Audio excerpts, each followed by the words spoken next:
Hi అండి, praise the lord.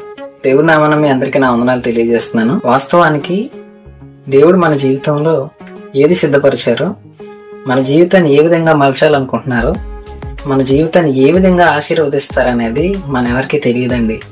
కానీ ఏ సమయంలో ఏ విధంగా ఆయన మన జీవితాన్ని ఆశీర్వాదిస్తారనేది ఆయన బాగా సమస్తము ఎరిగిన దేవుడండి. ఉదాహరణకు యోహాను సువార్త 6వ అధ్యాయం 5 నుంచి 15 వచనాలలో ఒక సంఘటన జ్ఞాపకం చేస్తున్నాను. యేసుప్రభు వారు కొండ మీద ప్రసంగం ముగించిన తర్వాత జనులు అనేక మందికి భోజనం సిద్ధపరచవలసిన సమయంలో సీమోను పేతురు సహోదరుడు అంద్రయ్య యేసుప్రభు వారి యొద్దకు వచ్చి ఈ విధంగా అంటూ ఉన్నాడు, ఒక చిన్నవాని దగ్గర 5 రొట్టెలను 2 చిన్న చేపలను ఉన్నవి ప్రభువా, అవి ఇన్ని వేల మందికి ఎలాగూ సరిపోతాయి అని అడిగినప్పుడు యేసుప్రభు వారు ఇలా అన్నారండి, ఆ జనసమూహమును కూర్చోండనిమ్ము, 5 రొట్టెలు చిన్న చేపలను కలిగి ఉన్న చిన్నవాడిని నా దగ్గరికి తీసుకురండి అని చెప్పినప్పుడు ఆ జనసమూహము పురుషులను లెక్కించినప్పుడు 5,000 మందికి పైగా ఉన్నారటండి.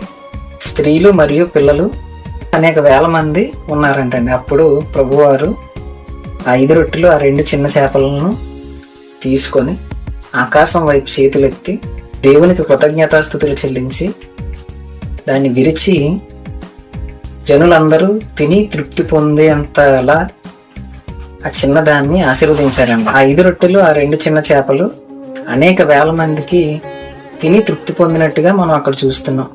తరువాత మిగిలినవన్నీ 12 గంపల నిండా ఎత్తిరి అని లేఖనాల ప్రకారం మనం చూస్తున్నామండి. ఈ సంఘటనని మనం మన జీవితానికి అనుగుణంగా మలుచుకున్నట్లయితే నీ జీవితమును లేదా నా జీవితమును, మన చిన్ని జీవితమును మనకు నచ్చినట్టుగా మనం జీవించినప్పుడు, లేదంటే మనకు ఇష్టం వచ్చిన రీతిగా మనం కావాలనుకున్న రీతిగా మనం జీవించినప్పుడు అది మనకి మన కుటుంబానికి మాత్రమే ఆశీర్వాదకరంగా ఉంటుంది. కానీ లేదంటే మనకి మన కుటుంబానికి సంతోషకరంగా ఉంటుంది. కానీ మన చిన్న జీవితాన్ని తీసుకెళ్ళి ఆయన చేతిలో పెట్టినప్పుడు అది అనేక వేల మందికి 5 రొట్టెలు 2 చిన్న చేపలను విస్తారంగా ఆశీర్వదించి అనేక వేల మందికి ఆశీర్వాదకరంగా చిన్నవాడి 5 రొట్టెలు 2 చిన్న చేపలను మార్చినట్టుగా మన జీవితాన్ని అనేక వేల మందికి ఆశీర్వాదకరంగా మలుస్తారండి. మత్తయి సువార్త 6వ అధ్యాయం 25 నుంచి 33 వరకు మనం ఒకసారి చదివినట్లయితే అందులో ఒక మాట ఉంటుందండి,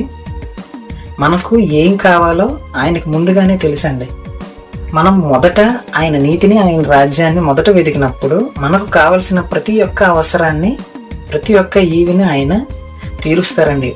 ఇప్పుడు చెప్పిన ఉపమానం రీతిగా మన చిన్న జీవితాన్ని తీసుకెళ్లి ఆయన చేతిలో పెట్టినప్పుడు మన ద్వారా అనేకులు ఆదరించబడాలని ఆయన కోరుకుంటున్నారండి. తద్వారా మనం ఆయనలో ఫలించాలని, మనం ఆయనలో ఆశీర్వదింపబడాలని దేవునికి ప్రార్థించుదాం.